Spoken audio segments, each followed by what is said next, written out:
Want to understand some of the differences you'll see with alternators? Then you're in the right place. In this video, I'm going to cover some of the key differences, specifically alternator mounting styles, brush versus brushless alternators, and amp output.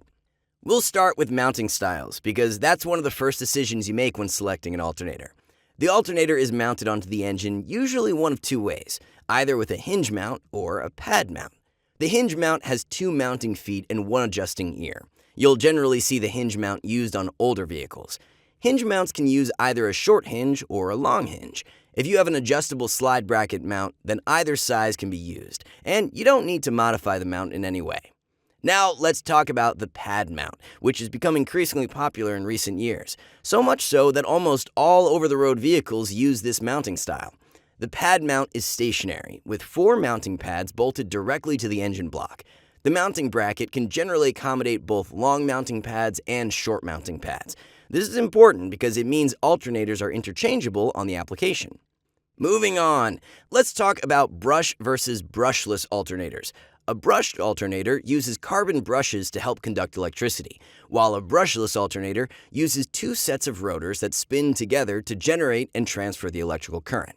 The advantage of brushless is that they do not have friction brushes that wear out. Less parts means a longer life expectancy. As a rule of thumb, if you intend to use an alternator less than 2 years, then brush is a good option. If you need the alternator for a longer time and have lots of coast-to-coast driving, then brushless is better. Finally, let's talk about amp output. In case you need a reminder, amps are how we measure the electrical load of a vehicle.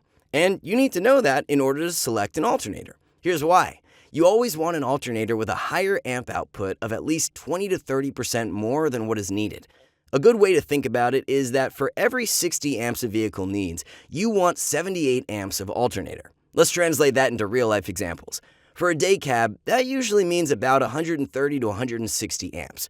And a sleeper cab, which has an even higher electrical load, you may need between 160 to 200 plus amps. Just remember, an alternator should provide greater output than the vehicle requires, and it's usually okay to go up in output, but not down. That's it. Those are the main differences of alternators. If you're curious about starter motors, I can help there too. Check out our videos, one on the basics of a starter and another on the differences in starter design you should be aware of.